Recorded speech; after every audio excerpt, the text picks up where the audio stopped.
Buonasera, signore, buonasera.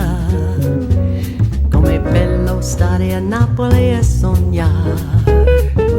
Quante volte ho sussurrato amore ti amo.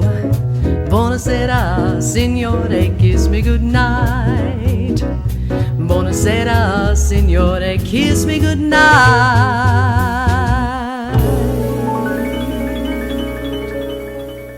Buona Sera, Charles. Buona Sera, Lena. Buona Sera. What a great day. What a great day. You always say it's a great day. I like that, meaning that every day is a great day.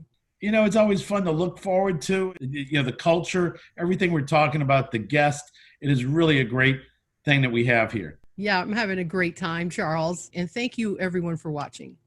Absolutely. Thank you. And we have some great Italian heritage interviews that are going on. And it's just really a great way to learn more about our culture. Yes. So my beautiful background today, which I better be careful or I'll fall off. I know you know where this is.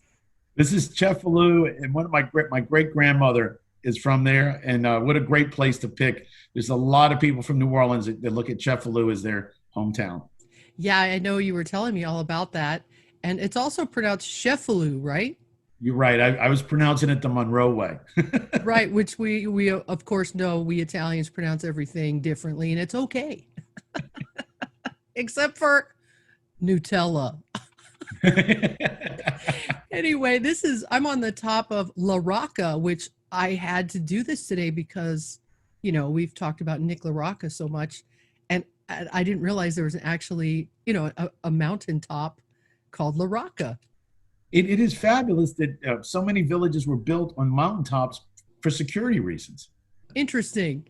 Yeah, This is once the site of a Norman castle. Do you know what that is? Yes, there was a lot of invasions in Sicily, we know, and then they moved up the hills to protect themselves, like I said, for security reasons. So the information about this said it's a 284-meter climb along a progressively worsening trail to reach the top. And it's not easy, but it's worth it because these spectacular views of the coastline, you got to do it.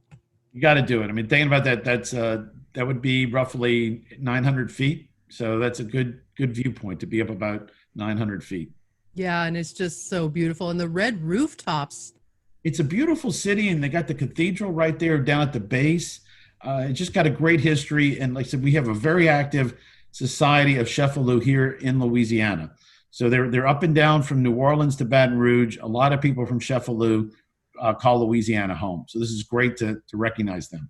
Awesome. So shout out to all our Cefalu Louisianians. Yes, the word is Cefalutana. Yeah, that's awesome. So what about you, Charles? What you got going on your background? Well, the local version of this is Independence, Louisiana, one of our favorite towns in Louisiana. And you can see they fly the Sicilian flag.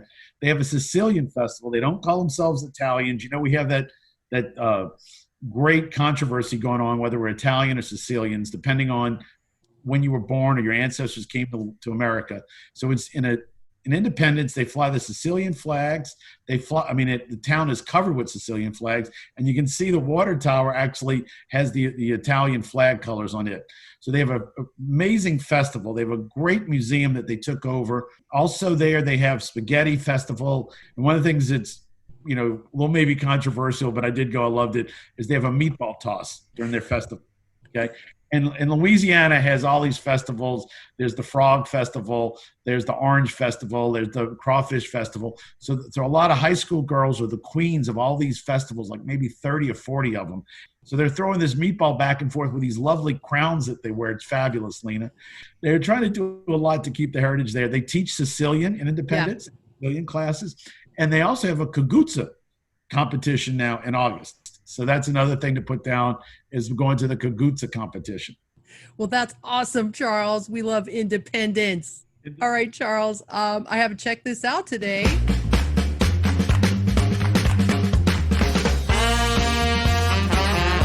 just for you, Charles. I saw this and I thought I've got to say this on the show. It is a portable espresso maker. For the guy on the road, the Italian on the road needs a portable espresso maker. Yes, and you are an Italian on the road. So this plugs into the car. It heats the water, and it's got an automatic cleaning function, and it's also compatible with the Nespresso capsules. And it's a little pricey, but how cool is that you can just go, I'm ready for espresso right now, and make it in your car. It's $125.99 on Amazon. And if you have Prime, of course, if you don't like it, you can send it back. There's some really great reviews of this, and I thought you would like to check it out, Charles. I look forward to testing it out.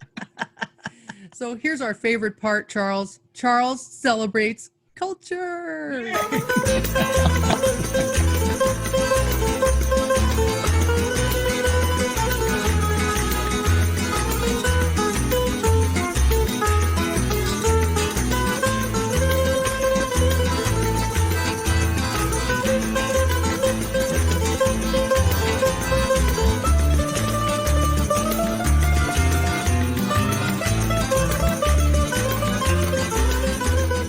We have so many great people in New Orleans and Louisiana and in the region, really outside to talk to.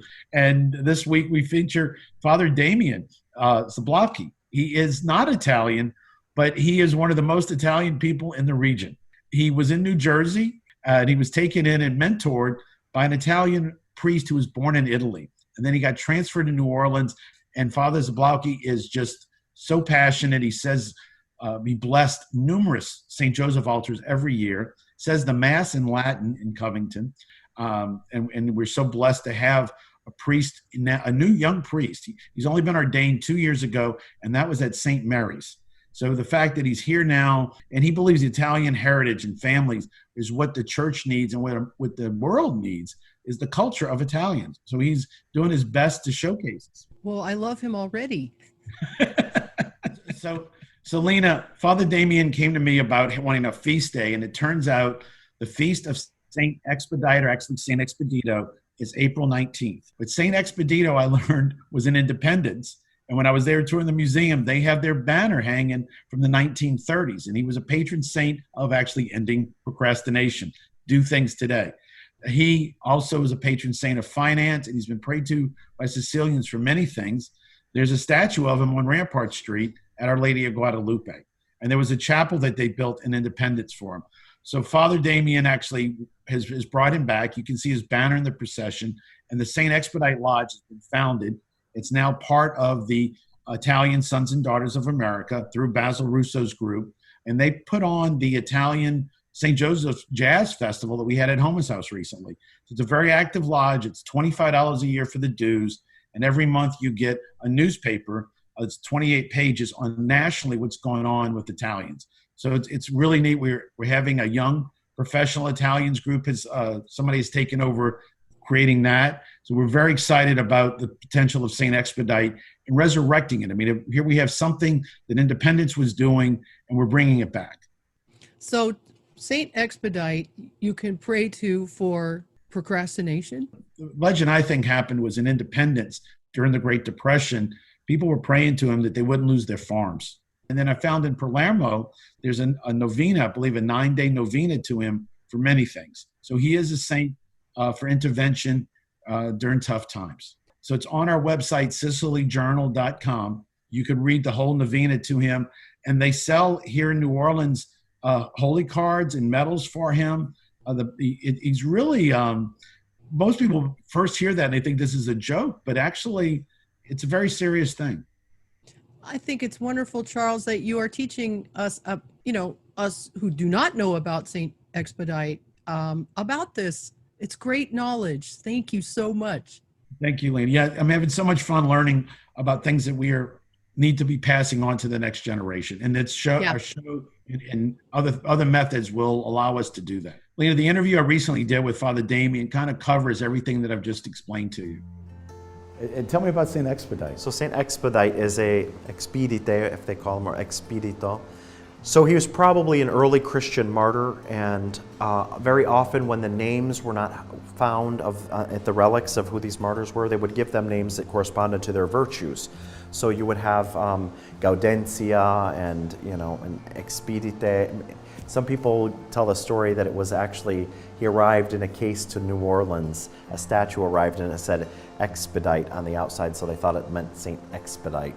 I don't know if that's true or not, but I'd prefer to believe it was because of his virtue of praying so quickly for the people who go to him. Actually, from an Italian priest that I had confessed to one time, he was a very holy priest, Father Dante.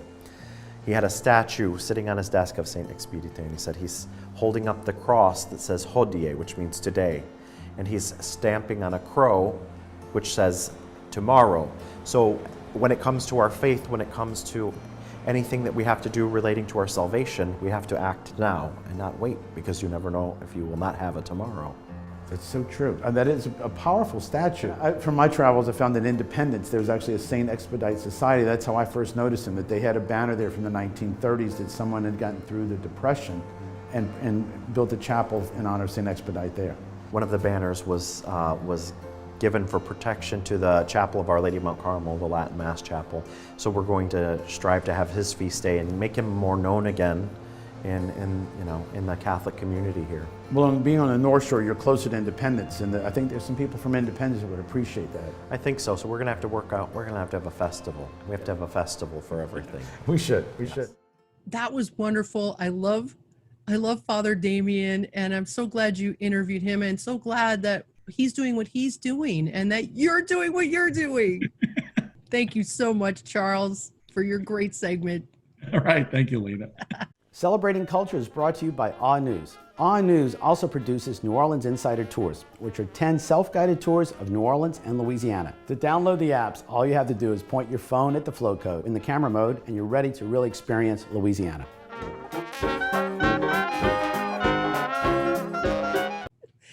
Okay, so it's time for La Musica today, and guess what? We're doing something different today. I actually interviewed someone. I love that. Great idea. Great idea. So I hope I did a good job, Charles. You'll have to let me know. Anyway, so because we feel that music education is so important, we're featuring a music educator who is an Italian-American here in New Orleans. He's also a musician, and he teaches at Jesuit, Charles, where you graduated. Yes, and tell us a little bit about the Caluta family. Well, the great thing is I was a drummer in the band for 5 years. Marion Caluta was the band director, and Joe Caluta was there playing clarinet. And he would come in during breaks and play drums. And then finally his dad realized he had such a great drummer skills that Joe moved to the drum section. Joe went on to play with Persia locally, but Gino Vanelli, he's played with some great people, written a lot of wonderful music. And then he becomes the band director. So Joe's been there for decades, and Mary was there for decades. The Caluta family, this Italian influence is very strong at the Jesuit band. Isn't that awesome, Charles? And our guest today, his grandparents are also from Independence. It's an Independence type day. Yes. So right now we're going to meet Jason Giaccone. I love it.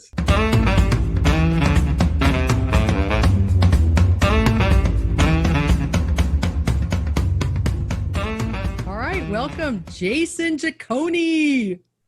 Howdy, howdy.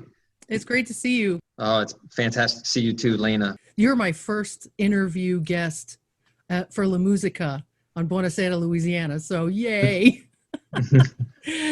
So let's just get right into it. So you teach music at Jesuit, which my dad famously was kicked out of Jesuit right before couple weeks before graduation. And also Charles Marsala, my co-host, graduated from Jesuit, which is so cool. So tell us where you're from in Louisiana and how you ended up teaching music at Jesuit. Well, I was born and raised in Baton Rouge, Louisiana. And, I was always influenced with music as a kid. Over time, I've played in, middle school bands, high school bands. And then, I finally graduated from Louisiana Tech University in trumpet, and I wanted to come to New Orleans because that's the city where you make music, you meet people, cultures, food, and just have a great time. And it brought me down to New Orleans. I was coming down to work on my master's degree in music. somehow started but didn't finish. And I was working at a video store, Blockbuster.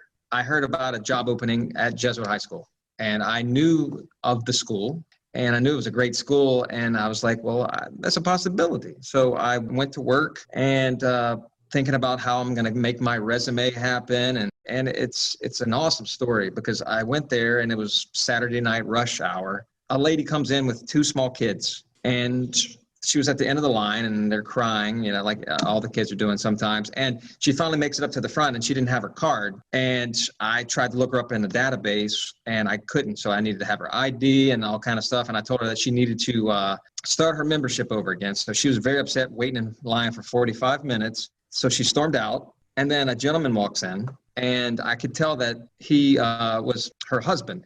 So I called him over here to the register, and I was like, I'm one of the managers. I want to take care of you. I want to make things work. I want it to happen. And he came up there and he's like, no, I'll just go through the whole process of doing the application. He puts on there, you know, his name, and then he puts his place of employment. And on the application, he puts Jesuit High School. I was like, my name's Jason Giaccone, former drum major at LA Tech. I'm thinking about submitting my, resume for employment there. And he goes, that's fantastic. I was like, well, what's your name? He goes, well, my name's Joe Kaluta. And so we just sat there and in this rush hour, and we're sitting there talking for like 30 more minutes, and his wife's still in the car with the kids wanting their movies. And then she storms in and she goes, what's going on? And he goes, I think we may have found my assistant. That's a great story.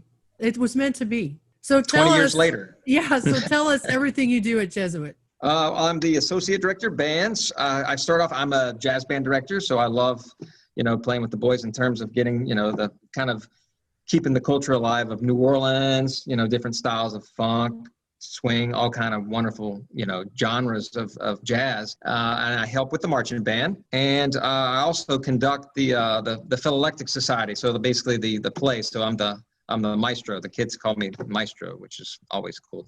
So I even have that on my shirt here. I'm the maestro.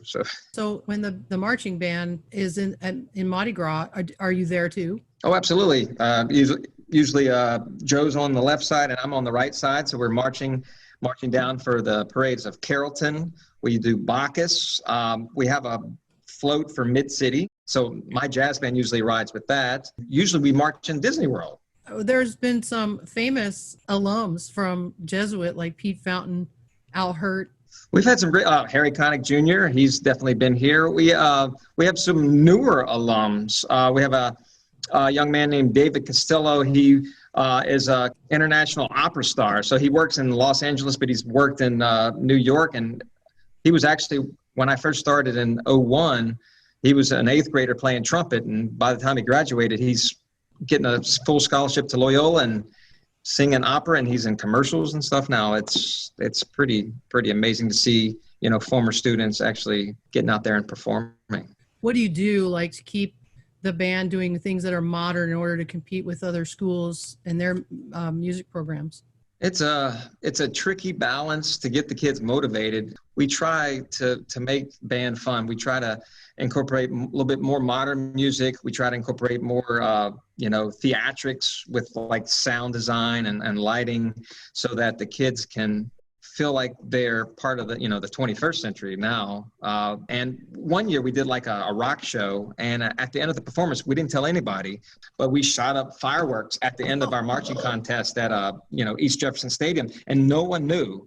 We try to, make it fun. And I mean, that's just one little small aspect of having, like fireworks, and it was funny because the adjudicators, as we were, they were giving us our rankings and marks, they're like, whoa, that's never happened at a marching contest before. And I was like, well, that's Jesuit leaving our fun mark for the community to see that we're having fun. I'm wondering if you have ever thought of incorporating any, Italian music in a more modern way in your department. I've definitely tried to add that culture to what we do, not just as an educator, but, in what I do, because I feel like that part of history and that part of culture, it needs to have a rebirth, so to speak. Yeah. So let's talk about your heritage. Where is your family heritage from? My great-grandfather and my grandmother, they're both from Sicily. My grandfather, Leonardo, he and my grandmother, Maria Rose, were both from Campo Fiorito. And then my grandmother from my mother's side, she's a Rapolo. I know that definitely the whole family is definitely Sicilian. In the 1880s, my grandfather, Leonardo, great-grandfather, he came because of the famine of Sicily, and they wanted to find a better place for the family, and he would go back and forth between Donaldsonville and Sicily for a while until he finally bought a farm in 1919 in Independence. We just celebrated our 100th anniversary of that farm in 2019. We had a big family gathering. A lot of history with them. I mean, moving into Independence, I just remember as a kid going to a lot of festivals in Independence, getting to try all the food. And so for them coming in, that's one of my main goals. I'd like to get out to the country of Sicily. I've had the opportunity of going to Italy with the Jesuit band. We have an exchange program that we do, and we've had some excursions. We've been to Rome, we've been to Venice, we've been to Milan. So the Coludas have a family legacy at Jesuit. Tell us a little bit about that. When I started here, obviously I met the son of Marion Coluda. He was the band director in the 70s for Jesuit, and his son took over, I think it was around 92. This is my 20th year, and this is 29th year. So he took over for his father, and his father tried to instill upon, the school to promote music, and he was a great man. He had a great smile, and I can definitely sense the passion that his son is as a band director here. It's one of those things where once we met the first time, I knew it was going to be a symbiotic, wonderful relationship between me and Joe Coluda. Let's talk about the importance of the music programs in schools, because for me, that was the thing that kept me getting excited about going to school every day and kept me wanting to get good grades so I could stay in the music department. So how do you feel about it? And did that affect you the same way? Oh, absolutely.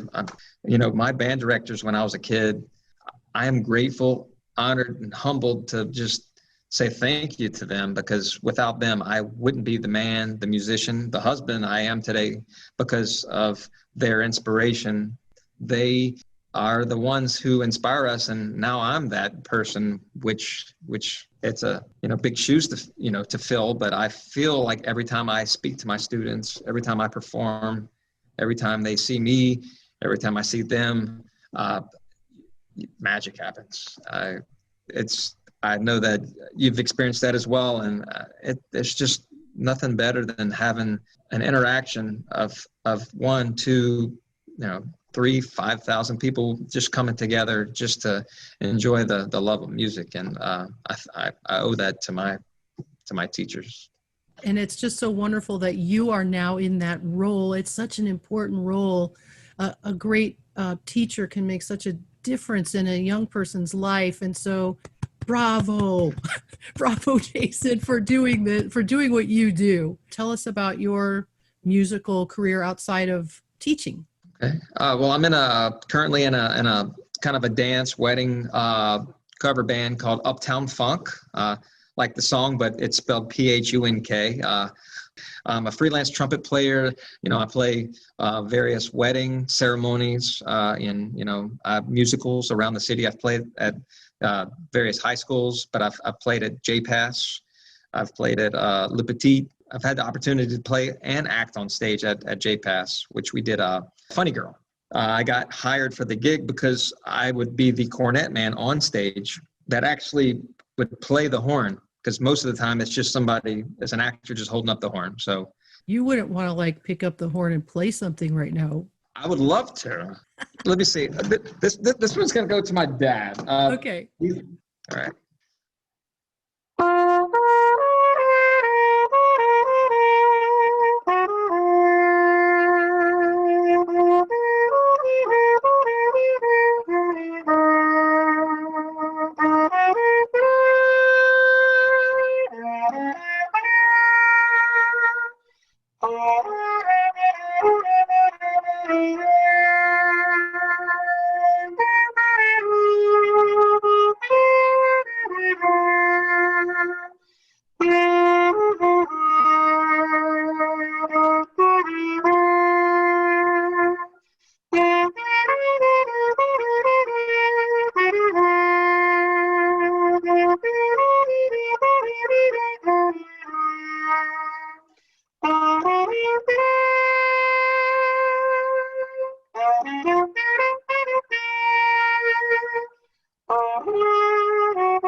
That was awesome. Thanks for doing that.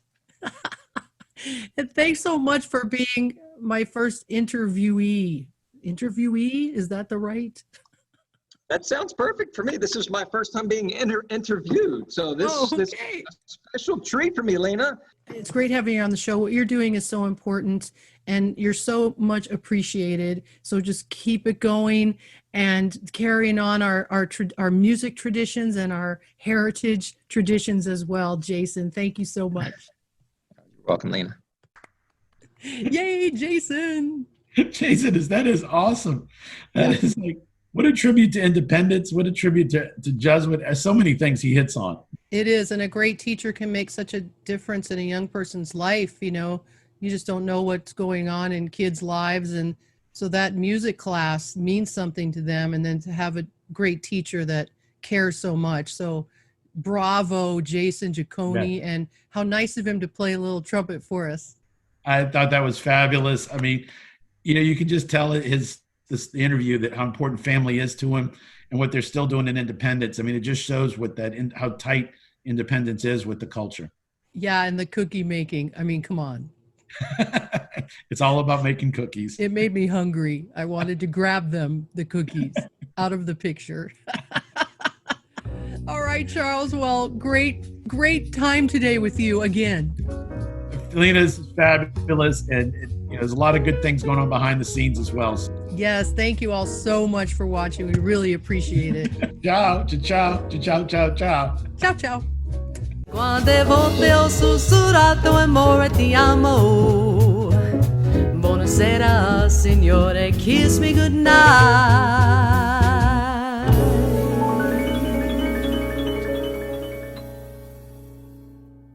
There's a lot more to see and do outside New Orleans. New Orleans Insider Tour app actually has numerous other places to visit, such as Lake Pontchartrain, where New Orleans was discovered. With these apps, you can really experience all Louisiana has to offer. Hi, I'm Lena Prima.